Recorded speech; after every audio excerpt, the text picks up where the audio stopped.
Chapter 4. I found no rest in sleep, my mind plagued by visions of failure. Throwing the covers off, I rose to ready myself.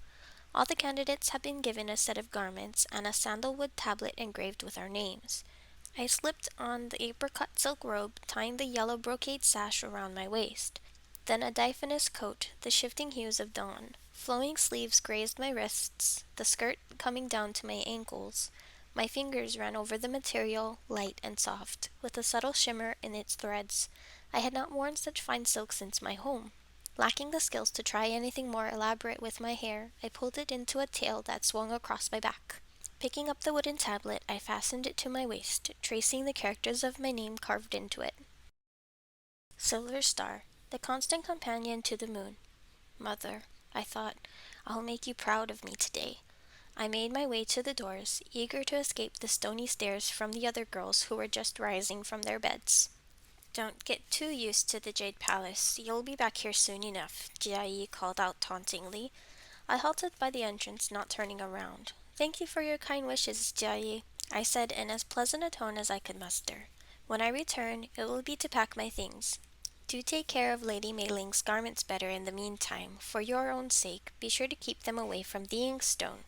I strode away, my back pulled straight, yet glad she could not see my face. Despite my bold words, a part of me was certain her mean-spirited prediction would come true. However, since the day by the river, I was no longer content to feign indifference nor hold my tongue against insult. Outside the mansion, it struck me that I did not know the way to the Jade Palace. Even if I could bring myself to ask Lady Mei Ling, she would never aid me. I raised my head to search the skies. The Jade Palace floated on a bank of clouds above the kingdom. It would not be hard to find. Whenever I had ventured outside before, I'd never had the time to linger. All around were the magnificent estates of the most powerful immortals of the realm. Some were built from rare woods, with tiered roofs of glazed tiles, while others were crafted from polished stone with elegantly upturned roofs. Trees and shrubs abounded in jeweled tones of crimson and amethyst, emerald and vermilion. The celestial kingdom was like a garden in eternal spring. The flowers did not wither and the leaves did not brown. Today, the ground gleamed a brilliant blue, mirroring the clear heavens above as though earth and sky were one. The stairway of pure white marble leading to the palace disappeared among the clouds. As I walked up the steps, gripping the railing, my eyes were drawn to the intricate phoenix carvings on its balusters. Reaching the top, I stilled at the sight. Amber columns held up a magnificent three-tiered roof of grass-green jade. Gold dragons perched majestically in each corner, luminous pearls clutched within their jaws, so lifelike I could almost feel the wind rippling through their manes. The white stone walls were flecked with crystals which glittered like stars against the sea of clouds. Flanking the entrance were bronze incense burners studded with precious gems from which tendrils of sweet smoke curled. An enormous plaque of lapis lazuli hung over the entrance, etched in gold with the characters Jade Palace of Immortal Heaven. As a waiting attendant gestured at me, I followed him through the red lacquered doors, trying not to gawk at the ceilings painted with flowers in cobalt, scarlet, and persimmon. We crossed winding corridors and large pleasure gardens, golden pavilions and lotus-filled ponds before emerging in a courtyard teeming with immortals. I craned my neck to read the wooden plaque painted with the name of this place, Courtyard of Eternal Tranquility. Although today the residence of the Crown Prince was anything but tranquil. While the sun was not yet high, the air thrummed with immortal auras. All the other candidates had already gathered, cultivated and plucked from the most illustrious families in the kingdom, all eager to be planted in the Crown Prince's garden, just as I was, I admitted to myself.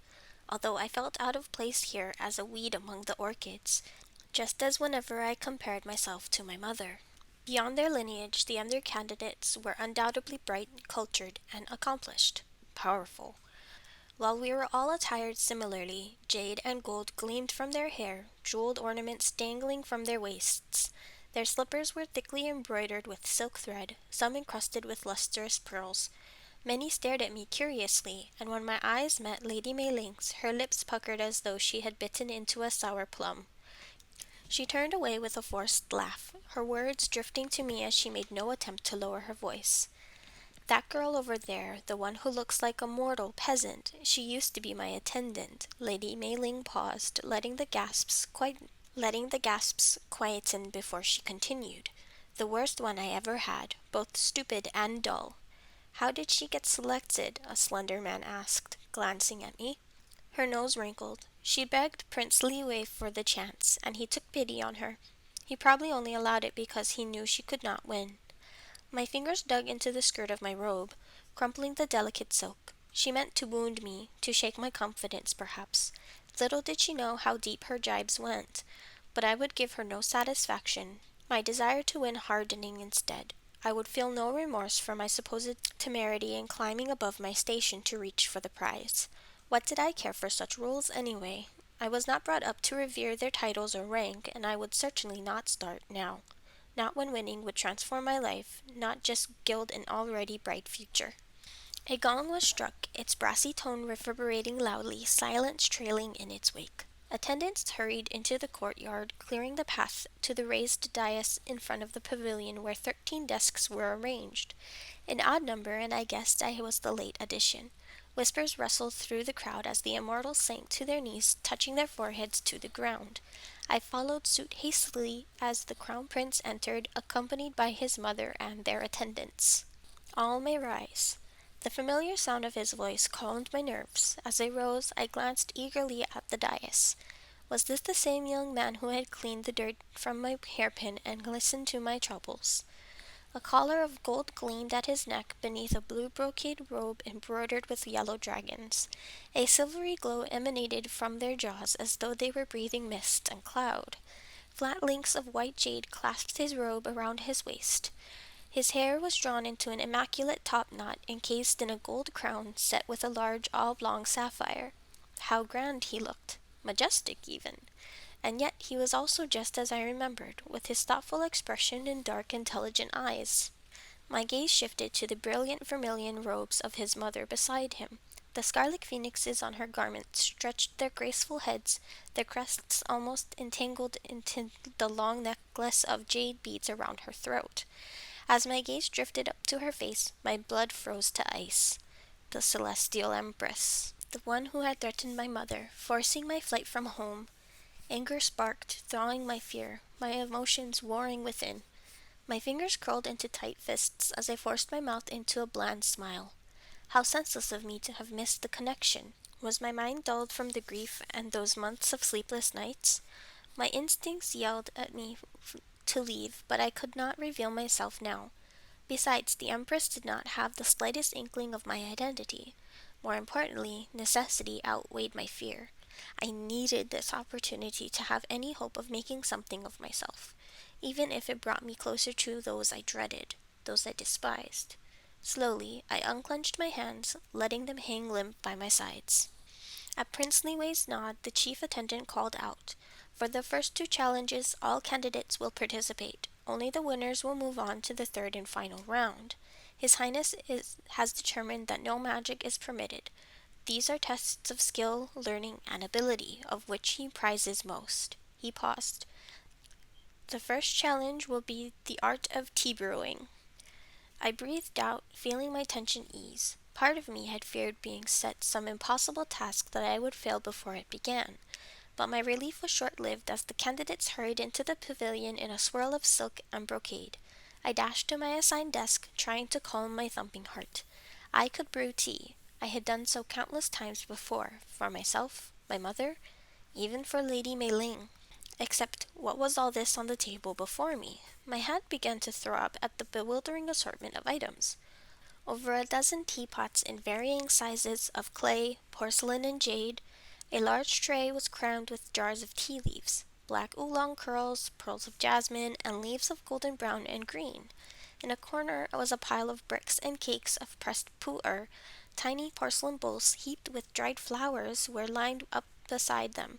I picked up a few items and lifted them to my nose. Earthy and heady, flowery and sweet. The aromas only confounding me further. I could barely identify a few. Longjing tea, jasmine, a wild chrysanthemum among them. My spirits sank as I looked around. The other contestants were sniffing the teas expertly before making their selections. A few picked more than one type, perhaps disdaining a single blend as too humble.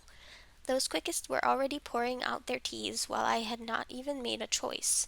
Seizing a fragrant cake of pu'er, I pried off a wedge with a silver needle and dropped it into a porcelain teapot. I had little experience brewing this, but I heard the finest leaves were pressed into these forms and aged for years, decades even. As I waited for the water to boil, I glanced around again, only now realizing those who chose pu'er all used clay teapots, some tossing out the first steep. Struck by sudden doubt, I discarded my first choice, deciding to stick with what I knew best, my mother's favorite, longjing, the dragon well tea. Steam hissed from the bronze kettle, and quickly I poured the boiling liquid over another tea set to warm it, to better awaken the flavor in the leaves. Without a pause, I tossed a fistful of the bright green leaves into the teapot and filled it with hot water. Replacing the lid, I waited impatiently for it to steep. 20 seconds. No more, as I was almost out of time. I poured the tea into a porcelain cup, a murky brown soup. My gut twisted as I lifted the lid to inspect the dregs. Careless, I cursed myself. In my haste, I had placed the longjing into the same pot as the pu'er. When mixing teas, I had been cautioned to take care with the water temperature and the ratios to balance their flavors, whether delicate or strong. From the heavy and dull aroma emanating here, I had gotten it all wrong. Someone cleared his throat, the chief attendant waving me over impatiently. I was the only one who had not served my tea, and now there was no time to brew another. My hands were stiff as I carried the tray to Prince Liwei. With every step, my grand dream of distinguishing myself had here faded further into oblivion. Worse yet, what if His Highness spat out my tea? The Empress would be furious. I might be ejected from the competition at once, deemed as unworthy and unfit as everyone here believed me.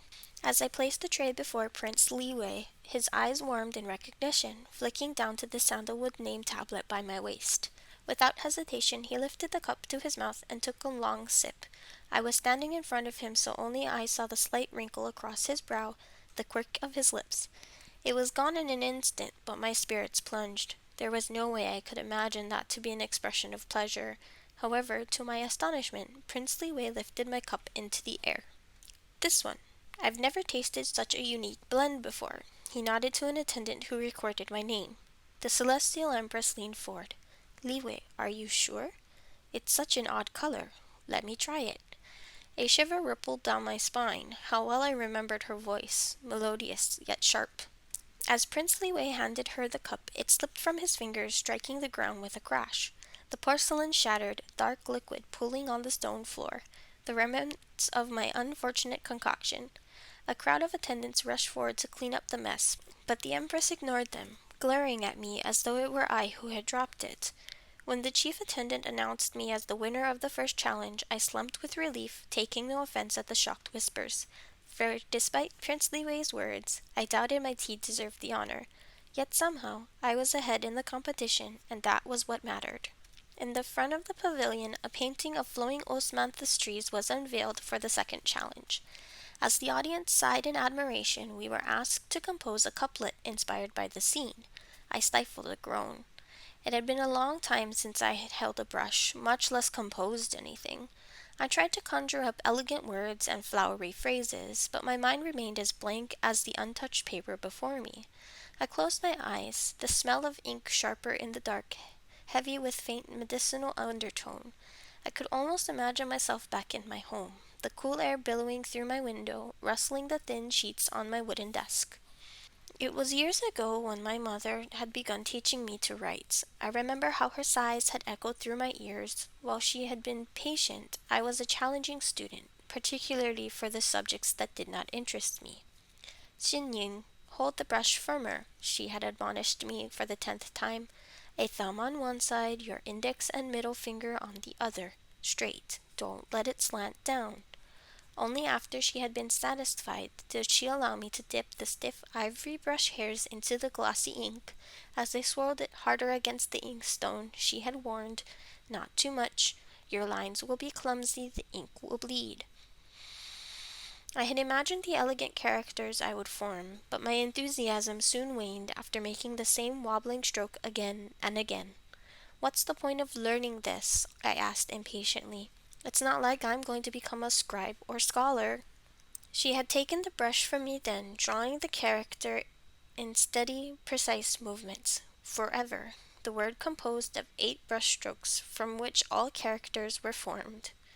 You'll never grow if you only do what you're good at, she had said. The most difficult things are often the most worthwhile.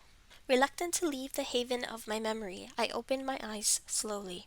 The other contestants wrote with a frenzied calm, bent over in concentration. I stared at the painting, no longer thinking of what might please the judges, but how much I missed my mother until it hurt.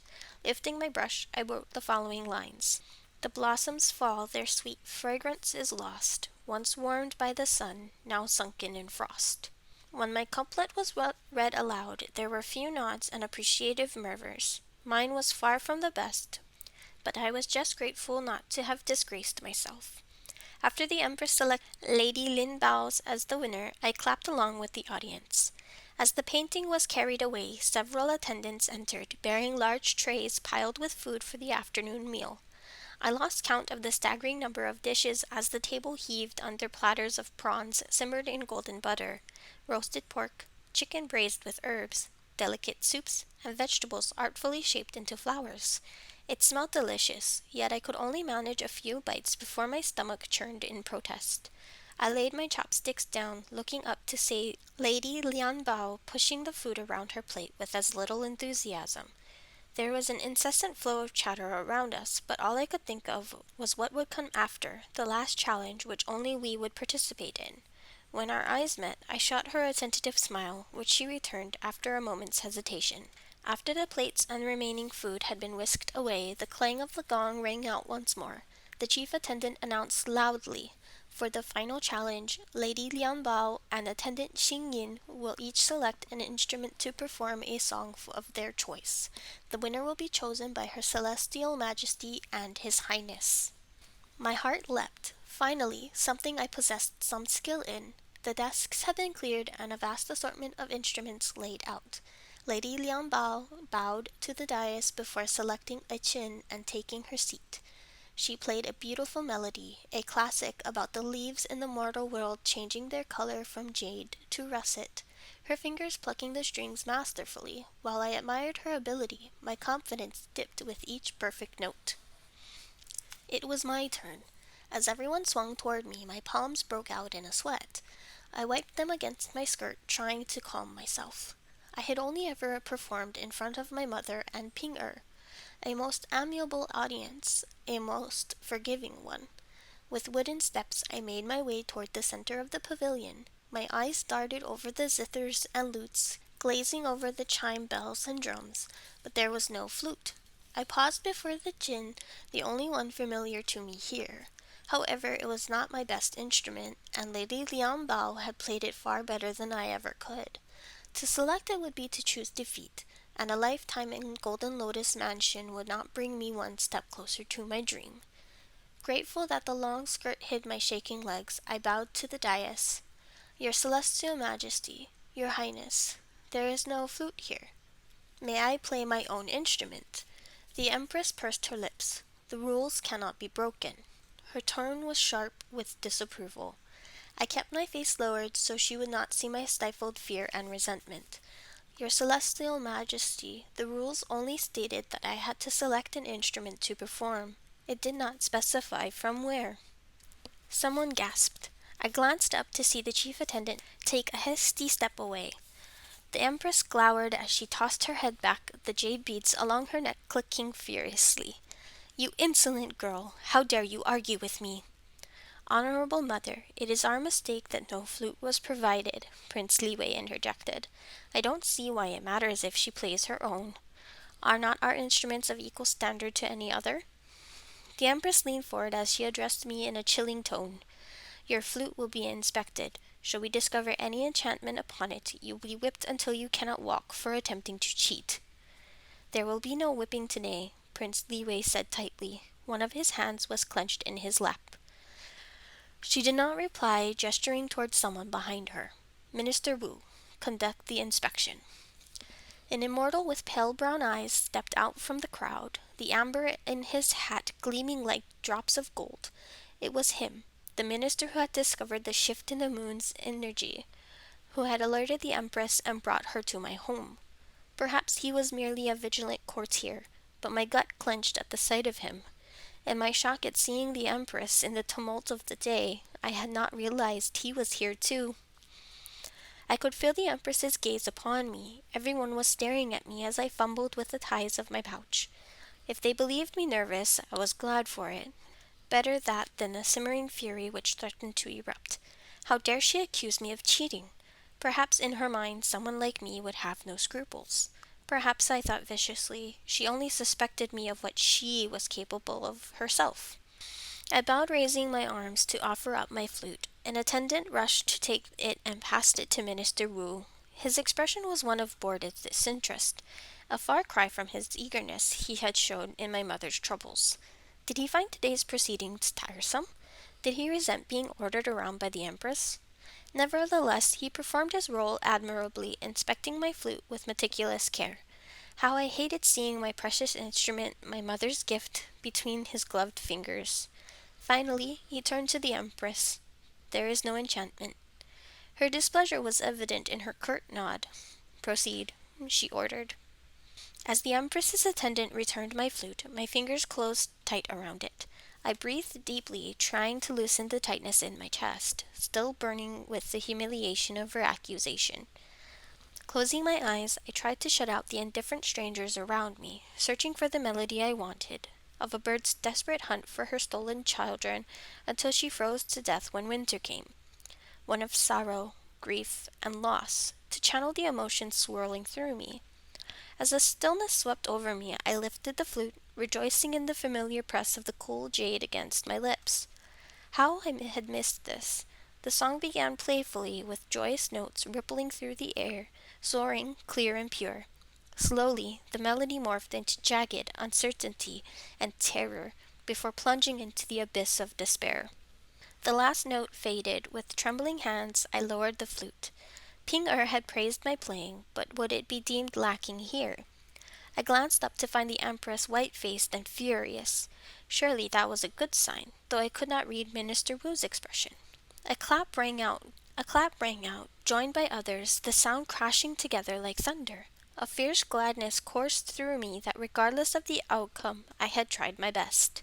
Prince Li Wei and the Empress conferred for a long time. As the last performer of the day, I had remained in my seat before them and caught snatches of their conversation.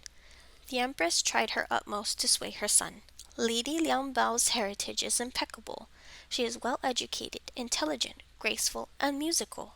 How can you prefer a mere attendant to her? She looks so common, and that mark on her chin is a sure sign of an ill temper." I clasped my hands in my lap, squeezing my fingers together. "Honorable Mother, if we choose someone based only on their heritage, there would be no need to hold this event today." His tone was respectful yet firm. Silence hung in the air as they stared at each other. I saw little resemblance in their features, for which I was glad. A warmth to Prince Li Wei's face instead of the cold, stark plains of the Empress. Finally she sighed, an exasperated sound. "Such a trifling matter does not merit my time. I expect you to obey us in more important concerns." Without another word, the Empress rose and left the courtyard, her attendants hurrying after her. When my name was announced, I did not hear the cheers and well wishes. My heart swelled with relief, yet I still feared this was just a dream. Across the crowd, my restless gaze sought Prince Li Wei's. Only after I saw his answering smile did I dare to hope, as the first flower springing forth after a long winter.